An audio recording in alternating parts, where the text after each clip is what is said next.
क्या क्या क्या अखिलेश यादव जी इनको पहचान गए थे क्या कि लगातार ये दबाव बना रहे थे कि हमको 2022 की बात है कि हमको 10 सीटें दे दीजिए, 8 सीटें 10 सीटें। उन्होंने कहा कि नहीं, 2 सीट हम देंगे। हाँ, अगर सरकार बनती है, तो आपका एक एमएलसी रहेगा और एक आपका मंत्री रहेगा। ये नहीं लेकिन माना। आपको सपा का और अखिलेश जी का जिक्र करना पड़ेगा, क्योंकि माननीय नेताजी जो इतनी बड़ी भूमिका बना गए, जो उनका इतना बड़ा संघर्ष रहा, ये तो खैर हमारा आपका दुर्भाग्य है कि सपा और बसपा मिलके बहुत दिनों तक नहीं रह पाए। अगर दोनों पार्टियां साथ में रहती तो शायद राजनीति की दिशा ही अलग होती। और कुछ ऐसी वजह भी रही हैं कि जिसकी वजह से ये जो गठजोड़ है वो तोड़ा गया, मनवादियों ने तोड़ा। सब बताने की जरूरत है नहीं भाई, मनवादियों को पेट में दर्द हो रहा। साथियों नमस्कार, मेरा नाम आनंद है। आप भारत खबर 24 देख रहे हैं। इस वक्त मेरे साथ बातचीत करने के लिए डॉक्टर अवनीश यादव जी मौजूद हैं। कांग्रेस के नेता हैं, राष्ट्रीय प्रवक्ता हैं ओबीसी मोर्चा में। इनसे बातचीत करेंगे, समझेंगे यूपी की जो सियासत है उसको लेकर के बहुत बवाल मचा हुआ है। पश्चिमी यूपी में नगीना के सांसद हैं चंद्रशेखर रावण। एक बहुत ही, जैसा वो बताते हैं, एक बहुत ही नॉर्मल से पृष्ठभूमि से उठ करके वो आते हैं, राजनीति करते हैं, तमाम मुद्दे उठाते हैं। वो दलितों के मुद्दे खासतौर से उठाते हैं, फिर धीरे धीरे करते करते करते करते तैयारी करते हैं, जनता के बीच में रहते हैं। नगीना लोकसभा में चुनाव होता है, जीतते हैं, वो दिल्ली जाते हैं। लेकिन बात अब यहाँ पर यह आती है कि चंद्रशेखर रावण अक्सर ये देखा जाता है कि जहां पर जो आरोपी होते हैं, अगर वो कोई पिछड़े समुदाय से होते हैं, खासतौर से यादव या मुसलमान होते हैं, तो चंद्रशेखर रावण बहुत जल्दी वहां पर पहुंचते हैं और कार्रवाई की मांग करते हैं, धरने प्रदर्शन की मांग करते हैं, तमाम चीजें जो है वो करते रहते हैं। लेकिन वहीं अगर आरोपियों में जो उनकी जाति जो है अगर समन लॉबी से आ जाती है, तो चंद्रशेखर रावण वहां पर चुप हो जाते हैं। वहां पर इन्हीं सब मुद्दों पर बातचीत करने के लिए मेरे साथ डॉक्टर अवनीश जी है, पहले परिचय हो चुका है। सर स्वागत है आपका। जी बहुत बहुत धन्यवाद। कैसे देखते हैं कि चंद्रशेखर रावण की राजनीतिक जो अभी तक जितनी भी पारी रही है, जितने दिन से आए हैं, वो कैसे देखते हैं? वो तो कैसे नेता हैं वो? सबसे पहले तो हमें ये समझना पड़ेगा कि उत्तर प्रदेश की राजनीति में चंद्रशेखर रावण क्यों, या फिर देश की राजनीति में चंद्रशेखर रावण क्यों उसको इतना हाईलाइट किया जा रहा है, क्यों उनके खिलाफ बीजेपी ने कोई केस नहीं किया। एक बहुत बड़ा सवाल है। बीजेपी की तरफ से कोई केस नहीं हो रहा है, पहला सवाल। दूसरा सवाल, सीबीआई, ईडी, तमाम जांच एजेंसियों में से आज तक कोई छापे नहीं पड़े। कैसी कैसी गालियां उन्होंने मोदी जी, योगी जी और तमाम बीजेपी के नेताओं के लिए दी हैं। ठीक है, और इसका अगर कोई 10% सपा का नेता कोई करे, कांग्रेस का कोई नेता करे, आरजेडी का कर दे, या साउथ की स्टालिन साहब की पार्टी, या और जो इंडिया गठबंधन के लोग हैं, तो जेल में मिलते हैं। तमाम सीबीआई, ईडी के छापे पड़ते हैं। भूपेश बघेल जी का देख लो, और तमाम नेता हैं। लगभग मतलब आंकड़े देखा जाए तो पिछले 5 साल में 200 से ज्यादा बड़े नेता इंडिया गठबंधन के सीबीआई, ईडी के रेडार में रहे हैं, और जिसमें से मात्र 2% नेताओं पे आरोप सिद्ध हुए, मात्र 2%। बाकी 98% आप फर्जी मान लो। तो जब बीजेपी का इतना बड़ा नेक्सस विपक्ष के खिलाफ चल रहा है, और ऐसे माहौल में कोई एक नेता जो दलितों का, बहुजनों का नेता बन रहा है, जो एक अल्टरनेटिव पॉलिटिक्स बनाना चाह रहा है, एक ऐसा पॉलिटिक्स लेके आ रहा है कि जो एक बहुत बड़ा वैक्यूम बहुजनों की राजनीति में देखा जा रहा है, क्योंकि मायावती जी निष्क्रिय हो चुकी हैं। अगर हम देखें सही तरीके से, जब से उन्होंने राज्यसभा से इस्तीफा दिया 2016 के बाद से, तब से बहुजन समाज पार्टी सीन से आउट हो चुकी है। कहने को लोग कहें कि साहब राष्ट्रीय पार्टी है, इतनी सीटें जीती थी, उतनी जीती, कोई नेतृत्व नहीं कर रहा आगे से। वो पुरानी बात है। कोई करना भी चाहता है तो बहन जी उनको शांत कर देती हैं। बहन जी की भी मैं चीज़ों को पढ़ रहा था, कई सारी उसमें खामियां भी हैं, हालांकि उस पर हम बहुत ज़्यादा चर्चा नहीं करेंगे। वो बहन जी का अपना व्यक्तिगत है, वो भाई जैसे उन्होंने पार्टी बनाई, अब बिगाड़नी बिगाड़ दे। तो उस चीज का जो बहुजनों का वोट है, उस वोट को कहीं इंडिया गठबंधन या समाजवादी पार्टी या कांग्रेस पार्टी या आरजेडी या और कोई पार्टी ना तोड़ ले, तो उस वोट को ऑक्यूपाई करने के लिए, कंपनसेट करने के लिए चंद्रशेखर को बड़ी ही बारीकी से, कहते हैं ना, सलीके से जब कहीं कोई चीज़ रख दी जाती है, चंद्रशेखर को लाया गया।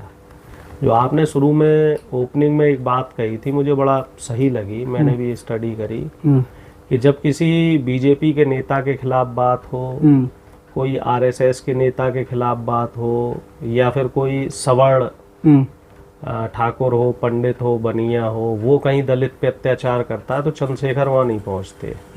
चंद्रशेखर कहाँ पहुँचेंगे? जहाँ कोई दलित पे अत्याचार कर रहा होगा, या पिछड़ा दलित पे अत्याचार कर रहा होगा, कुल मिला जुला के जहाँ बहुजनों का मामला होगा।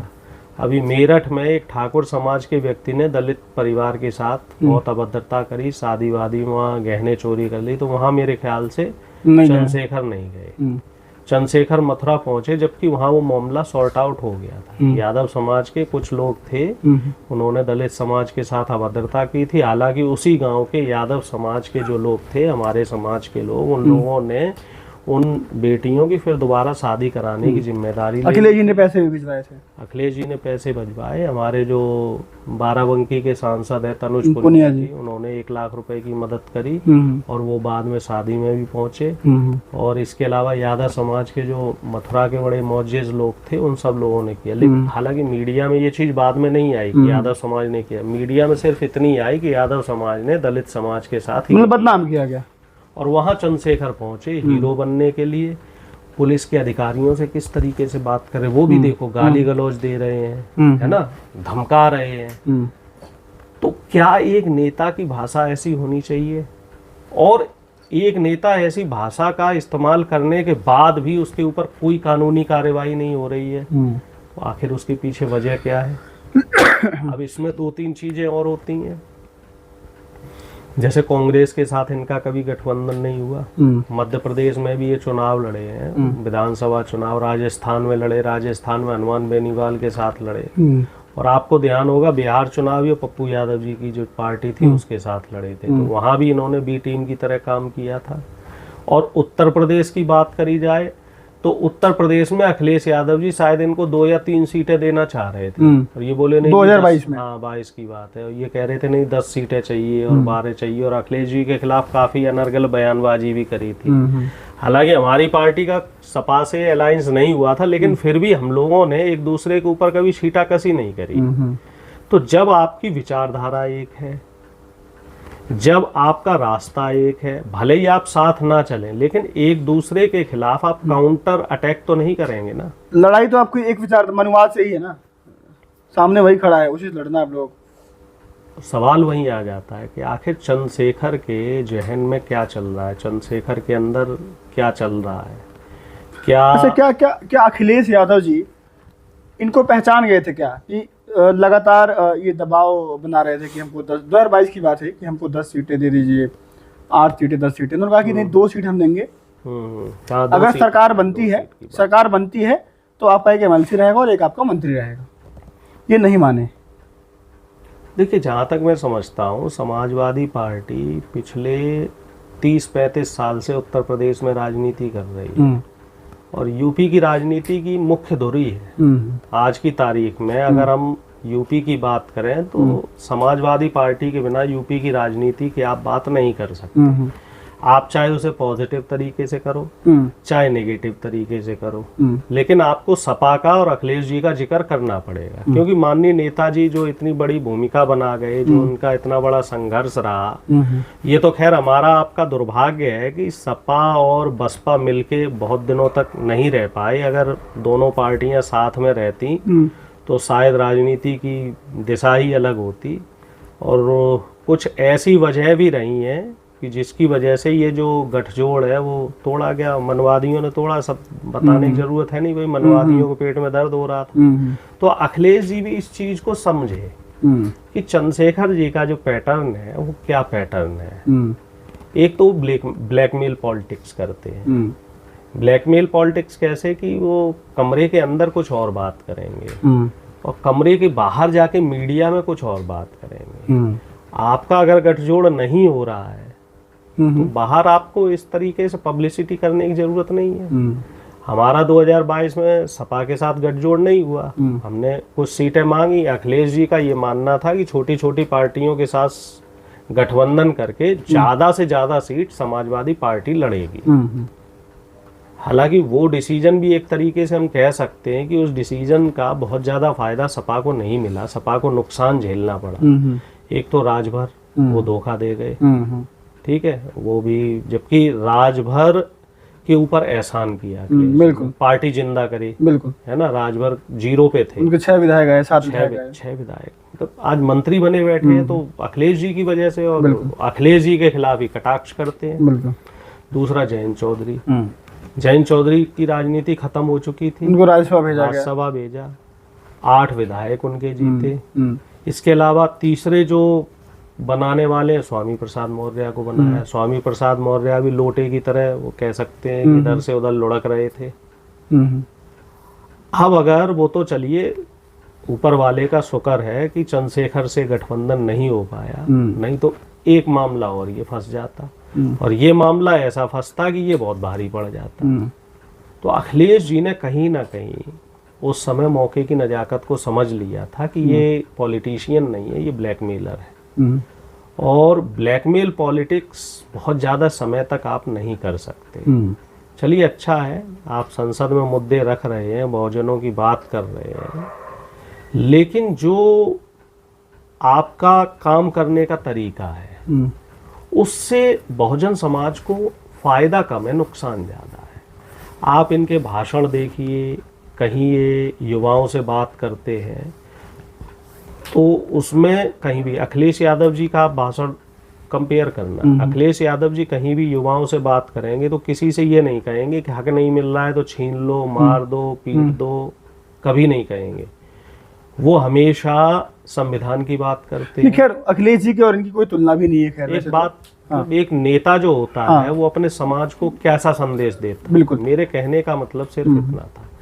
नेता जिस तरीके का समाज को संदेश देता है, समाज भी वही रिएक्ट करेगा, वही रिएक्ट करता है। बहन जी ने हमेशा जब भी बात करी तो शिक्षा की तरफ बात करी कि बहुजन समाज शिक्षित हो, बहुजन समाज मुख्य धारा में आए, पढ़ लिख करके अपने हक अधिकार की बात। लेकिन चंद्रशेखर जब भी बात करते हैं तो आंदोलन करने की बात करते हैं, जेल भरने की बात करते हैं, अधिकारियों को डराने धमकाने की बात करते हैं, पुलिस प्रशासन से दो चार होने की बात करते हैं। तो ये मैं एक तरीके से समझ रहा हूँ कि ये युवाओं पे एक नेगेटिव असर डाल रहा है। एरोगेंसी झलकती है ना उनकी बातों में। एरोगेंसी के साथ साथ कहीं ना कहीं जैसे होता है ना एक षड्यंत्र, जो एक पॉलिटिशियन जो षड्यंत्र रचता है, तो कुछ उस तरह की फीलिंग भी आती है। लेकिन चीजें धीरे धीरे खुलने लगी हैं। अच्छा, बात ये भी चर्चाएं चल रही हैं कि जैसे आजम खान जेल में बंद है, मान के चलिए इतने दिन से, अब्दुल्ला भी रिहा हुए हैं 17 महीने बाद। तो बीच में देखा गया था कि आजम खान बहुत नाराज भी थे। जैसे रामपुर वाली सीट जो है, रामपुर की जो सांसद की सीट है, जो दिया गया वहाँ के मौलवी जी को, तो वो आजम खान साथ नहीं थे, खिलाफ थे उनके। 2 लॉबी है रामपुर में सपा की, देखा है, एक आजम खान की लॉबी है, एक दूसरे जो वहाँ के वर्तमान सांसद है वहाँ की लॉबी है।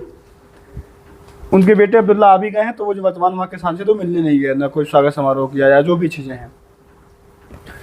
तो लगातार तमाम राजनीतिक पंडित है वो लोग चर्चा कर रहे हैं कि आने वाले समय में ऐसा हो सकता है 2027 को लेकर के कि पश्चिमी यूपी में जो दलित और मुस्लिम का एक समीकरण बना करके चंद्रशेखर रावण अब्दुल्ला आजम या आजम खान के साथ मिलकर के एक तीसरे मोर्चे को 2027 में जन्म देंगे, जो कहीं ना कहीं सपा को नुकसान देगा। कुछ ऐसा क्या लगता है? कुछ देखिए, राजनीति तो संभावनाओं पे चलती है। इससे पहले भी आजम खान साहब अलग रह के चुनाव लड़ चुके हैं। 2007 में वो नेताजी से अलग हो गए थे।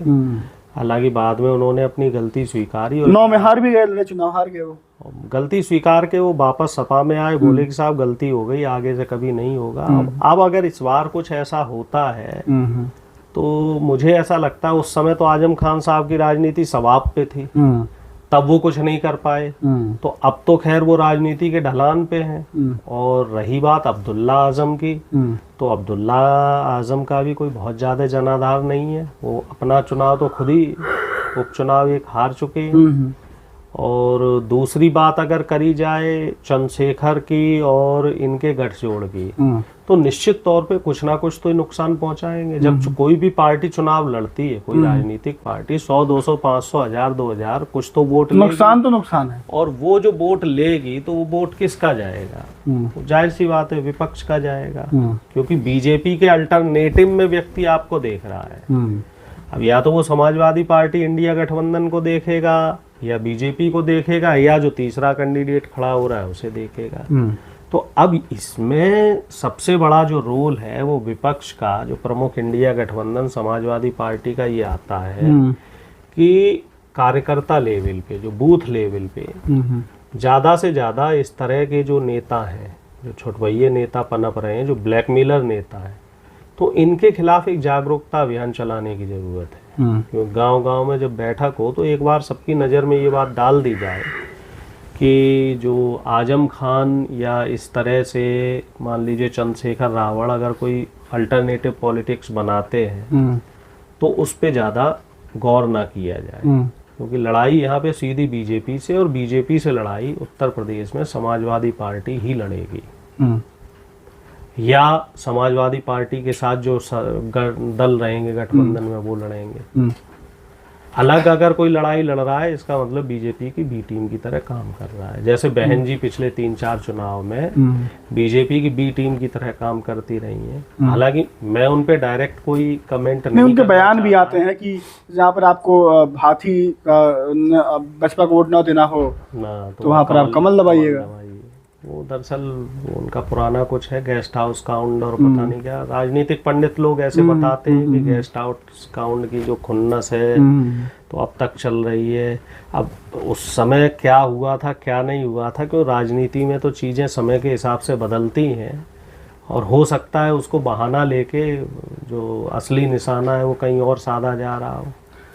तो ये चंद्रशेखर रावण की अगर बात की जाए, माननीय नगीना से सांसद भी बन चुके हैं वो, तो वो मतलब ठीक है आप दलित हैं, दलित समाज से आते हैं, लेकिन आप हर जगह वो देखा जाता है कहीं भी पुलिस अधिकारियों से बात करते हैं, आपने बताया, या कहीं भी जाकर के अपनी बात को रखते हैं, तो वो जैसे हमने सुना कि अभी पिछले दिनों संसद में भाषण दे रहे थे तो कहा कि मैं दलित हूँ तो क्या मुझे दबाया जाएगा, कि क्या मुझे एक समय कम दिया जाएगा, तमाम चीज़ें। तो उसका कार्ड खेलना लगातार बार बार, या कुछ अधिकारियों से वैसी भाषा में बात करना, तमाम चीज़ें क्या दिखाता है फिर?